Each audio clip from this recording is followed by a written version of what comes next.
Do you know that things have gotten out of hand in Ethiopia?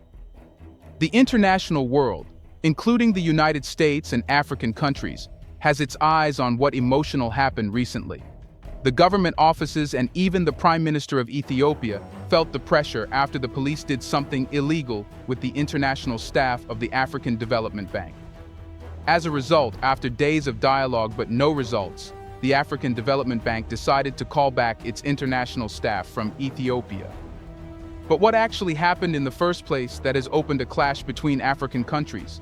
Is the issue worsening to an unresolvable level? Let's find out. So,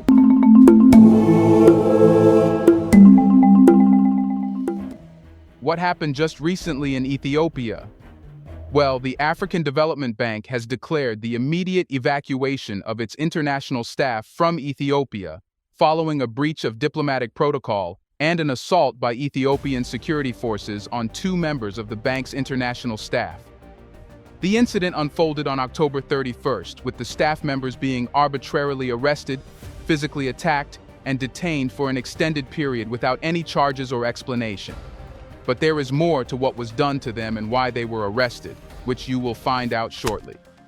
Dr. Akinwumi Adesina, the president of AFDB, engaged with the highest levels of the Ethiopian government, leading to the release of the staff members. Despite assurances from Ethiopian authorities about an investigation, the AFDB expressed dissatisfaction with the unresolved situation. The bank will retain locally recruited employees in Addis Ababa and its ongoing portfolio in Ethiopia, including 22 projects totaling $1.24 billion, will proceed under an officer in charge. The withdrawal of international staff serves as a precautionary step until the results of government investigations are openly shared and actions taken in response to the incident are disclosed.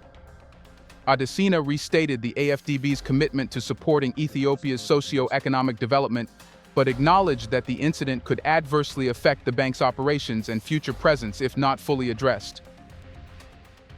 The African Development Bank declared its immediate recall of all international staff from Ethiopia, following an assault on its employees by government security forces.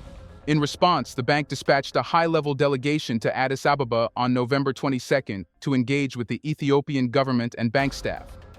FDB President Akinwumi Adesina, in the announcement, expressed dissatisfaction with the situation's resolution, raising concerns about the safety of the bank's employees and the Ethiopian government's lack of information regarding investigations. While the AFDB's office in Addis Ababa will remain operational, the withdrawal of international staff is viewed as a precautionary step, pending the transparent communication of the government's findings. The withdrawal was triggered by what the AFDB described as a breach of diplomatic protocol and assault by Ethiopian security forces against two international staff members. The incident took place on October 31, 2023, when two staff members based in Addis Ababa were arrested, physically assaulted, and detained without charge or explanation. The AFDB publicly protested the incident 2 weeks later, seeking assurance from Ethiopian authorities. The attack was allegedly authorized by a senior government official who was displeased with the AFDB staff's inquiries into the accountability of disbursed funds. The two senior staff members have since been relocated. The AFDB stressed that the incident constituted a gross violation of the staff's diplomatic immunities and rights under the host country agreement with the Ethiopian government. You should know that international staff has diplomatic immunity that protects them from any arrest, even if they are charged in any case. But they will be made liable in their own country after the host country lodges a complaint and forwards it to the country where the official belongs. Now, despite efforts, the situation remains unresolved, causing concerns about the safety of AFDB employees. Ethiopia has reportedly not shared any reports or details of investigations with the bank. AFDB President Dr. Akinwumi Adesina personally reached out to Prime Minister Abiy after the incident and dispatched a high-level delegation to Addis on November 22nd. The assessment from the delegation indicates that the situation has not been satisfactorily resolved and does not instill full confidence in the safety of AFDB employees. Adesina underscored the bank's commitment to the safety and security of its personnel, but acknowledged potential negative impacts on operations and future presence if the incident persists unresolved. The bank disclosed that two of its staff members based in Addis Ababa were unlawfully arrested, physically assaulted, and detained for hours without charge or any official explanation at the end of October, marking a significant breach of their diplomatic immunities and privileges. While the AFDB's office in the Ethiopian capital will maintain operations with local staff, the situation remains unresolved, raising concerns as the Ethiopian government has not shared any reports or investigation details with the bank. Although the statement did not identify the victims, diplomatic sources in Addis Ababa have suggested that Abdul Kamara, the bank's Ethiopia director, was one of them and reportedly left the country. AFDB President Akinwumi Adesina expressed continued concern about the lack of transparency and resolution in this matter.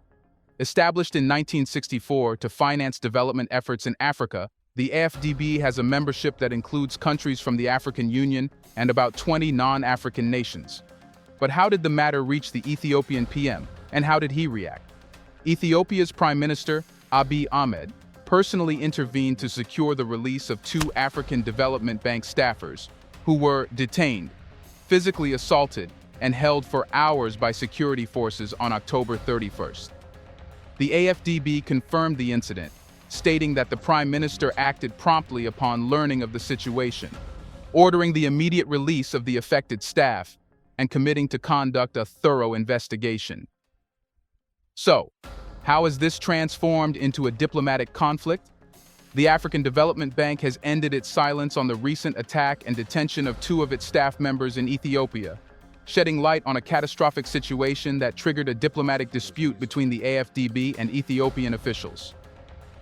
On October 31, 2023, Ethiopian security forces unlawfully arrested, physically assaulted, and detained two AFDB staff members based in Addis Ababa, igniting a diplomatic incident. Ethiopian Prime Minister Abiy Ahmed Ali and Finance Minister Ahmed Shide intervened following a dispute between Ethiopian Ministry of Finance officials and Abdul Kamara, the AFDB's Ethiopia country manager. The African Development Bank conveyed that it was pleased that the Prime Minister of Ethiopia immediately acted upon learning of the incident, ordering the immediate release of the affected staff and committing to an immediate investigation into the incident. The incident unfolded when plainclothed armed individuals stopped the vehicle, transporting AFDB Ethiopia country manager Abdul Kamara shortly after he departed his office. Kamara and another bank official were detained, assaulted, and interrogated before being released later. The incident not only heightened diplomatic tensions but also instilled fear among AFDB employees in Ethiopia. While Ethiopian media reported Kamara and some bank staff leaving the country, the AFDB stated that the Ethiopian government reassured them that staff in Ethiopia would continue to enjoy their rights, privileges, and diplomatic immunities. But that's hard to believe now. Terming the event as a very serious diplomatic incident, the AFDB has decided to take serious actions as this cannot be ignored. Since the bank is the top financial institution helping African countries and financing projects, it becomes very hard to stay in a country that arrests that bank's officials. The bank, a significant financial partner for Ethiopia, maintains positive relations with Prime Minister Abiy. In September, Ethiopia's AFDB greenlit funding exceeded $100 million for power supply enhancements. But what were the real reasons behind the arrest of the African Development Bank's staff? Well, it's a story of fraud and accusations. Reports suggest that the attacks were coordinated by a senior government official at the Ministry of Finance, who was apparently displeased with the FDB's persistent inquiries into the accountability of spent funds. Later, the identity of the second official arrested was also released, who was John Bosco Bukenya, the principal country program officer at the AFDB.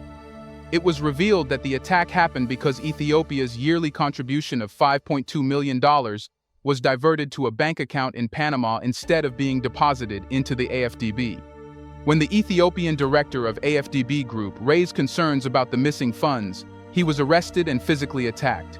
Even after attempts by Prime Minister Abiy Ahmed and Finance Minister Ahmed Shide to persuade him to stay, he identified the finance minister's security guards as the perpetrators and chose to leave the country.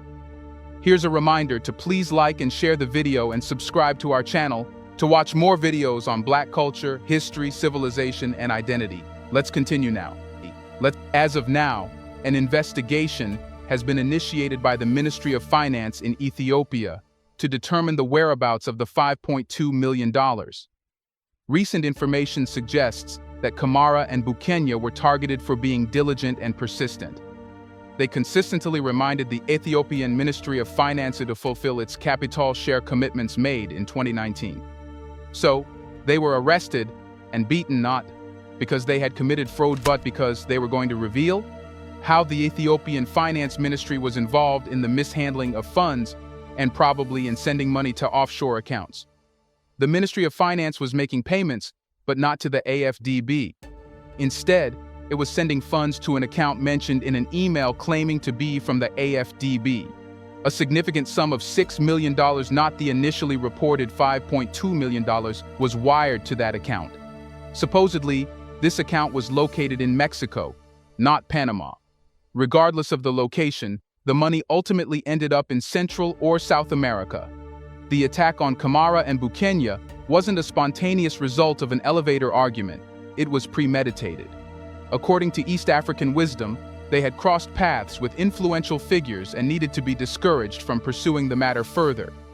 In the end, the misguided attempt by Ethiopian officials failed, as the money didn't belong to Kamara and Bukenya personally. Many in Abidjan would confirm it never landed in their accounts. Recent reports also suggest that the incident didn't happen at the Ministry of Finance. Kamara was allegedly ambushed at his gate in the evening hours of Addis Ababa as he returned home from work. There, he was roughed up, blindfolded, and thrown into a car with armed men. After about 30 minutes, he was dumped into a dungeon. Subsequently, Bukenya, who went through a similar ordeal, was brought to the same dungeon. Bukenya likely recognized it as what Ugandan officials euphemistically term a safe house. Later, Bukenya was supposedly taken to his residence, where his captors conducted a thorough search and confiscated laptops and phones, including all receipts. Since they were in an undisclosed location, not a police station in Addis Ababa, an alarm was raised when they couldn't be traced. The distressed AFDB personnel contacted their president, Akinwumi Adesina, who, with direct lines to Presidents Khalid Abiy, resulting in their release. They received treatment at a UN clinic and, days later, were evacuated from Addis Ababa. This account of their abduction, blindfolding, and placement in a dungeon likely reflects the truth, given the traumatic experience that led the victims to swiftly leave Addis and prompted the AFDB to withdraw its international staff. Pan-African institutions like AFDB and the African Union, accustomed to challenges on the continent, demonstrate a high pain threshold often referred to as "this is Africa thick skin." It takes significant adversity to provoke them into retreat. The incident also unexpectedly revealed PM Abiy's vulnerability. The fact that such an event occurred, and his intervention only took place after the fact, raises questions about his undisputed authority over the Ethiopian government. You should know that Ethiopia was supposed to make a recent $5 million annual membership payment to the African Development Bank, but it appears that scammers might have blocked the funds. Initial reports suggest that the wire transfer payment request was sent to the country's Ministry of Finance, pointing to a potential cyber phishing attack.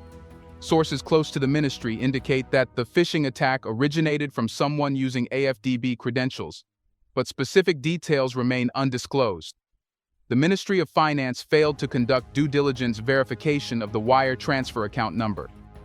This negligence could have been avoided by cross-referencing the AFDB's recipient bank account number with the previous year's payments. Currently, there is no publicly available information about the offshore account where the money might have ended up, although some suspect a bank in Panama. But what has the African Development Bank done against Ethiopia after what happened? In the aftermath of the incident, the AFDB filed an open letter complaint, stating that its staff, including country manager Dr. Abdul Kamara, were detained and assaulted by law enforcement. Social media posts later surfaced with photos of Dr. Kamara displaying visible injuries.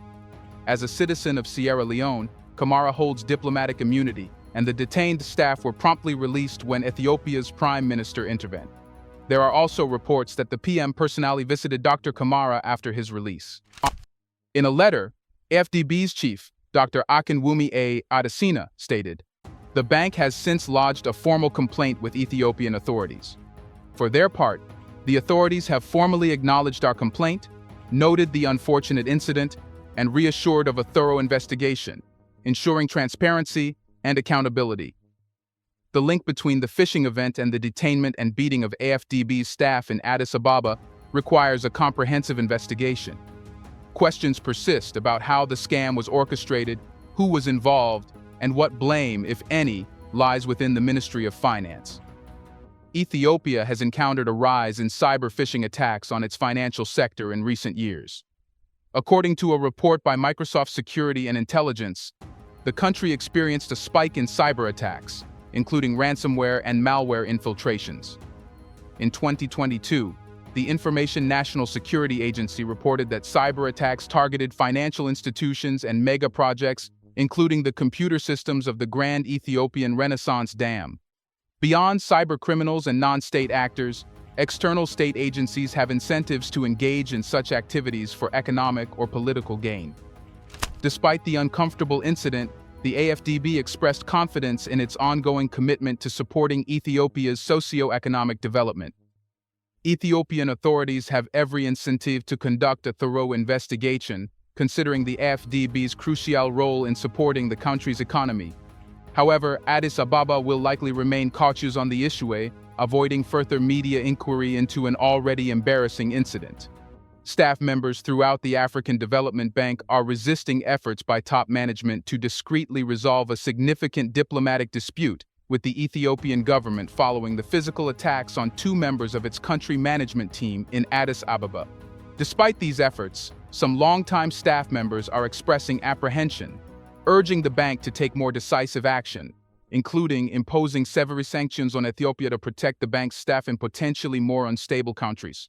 There are calls for suspending operations and withdrawing all personnel to convey a strong signal. However, the bank rejects this characterization, asserting that the response to this very serious diplomatic matter has been addressed at the highest levels. But how important is the African Development Bank for Ethiopia?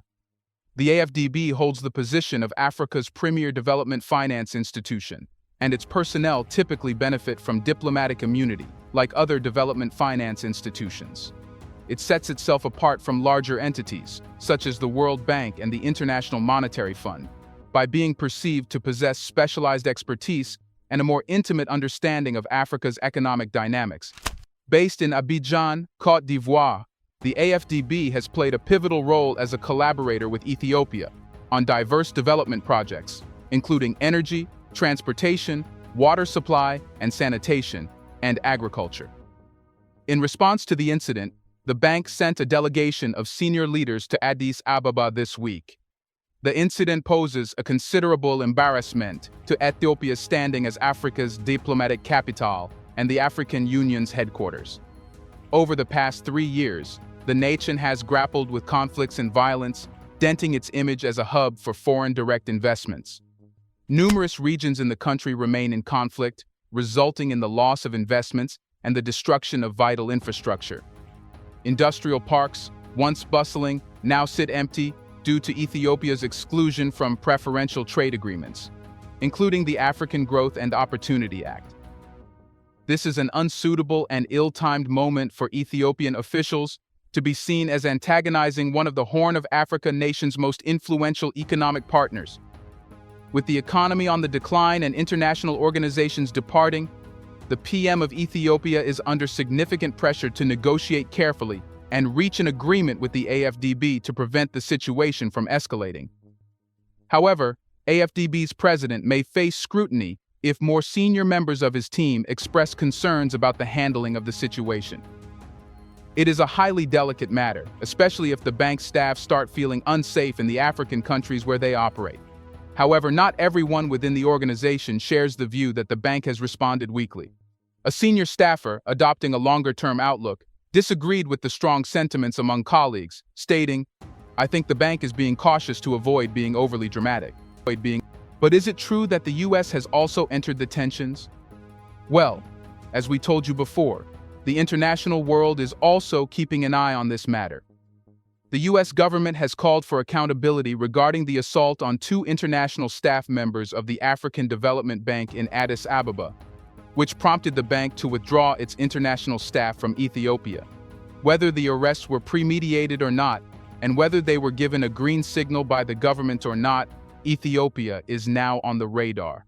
This might badly impact its reputation as being an unsafe country for even the African organizations meant for assistance. In a brief statement from the U.S. Embassy in Addis Ababa, the U.S. government restated the importance of all nations observing and protecting the Vienna Convention on Diplomatic Relations to ensure diplomats around the world can carry out their missions in safety. Expressing concern over the assault and detention of AFDB personnel, the U.S. urged holding those responsible accountable. Akinwumi A. Adesina, president of the bank, cautioned that the incident could have a negative impact on the bank's operations and future presence in Ethiopia if not fully resolved. How should Ethiopian authorities have responded after the illegal arrest of the African Development Bank staff? What, in your opinion, was the cause of arresting and assaulting such high-profile officials of the African Development Bank? In the comment section right below, let us know your thoughts on how this conflict can affect monetary cooperation between African countries and how the West can abuse this conflict for its own benefit. Do you want to watch more videos like this one? If yes, subscribe to our channel and press the bell icon next to it. We have decided to bring videos on something nobody talks about: the Black culture, civilization, history, and evidence about how glorious Blacks have been. Thanks for watching, and until the next video, stay tuned.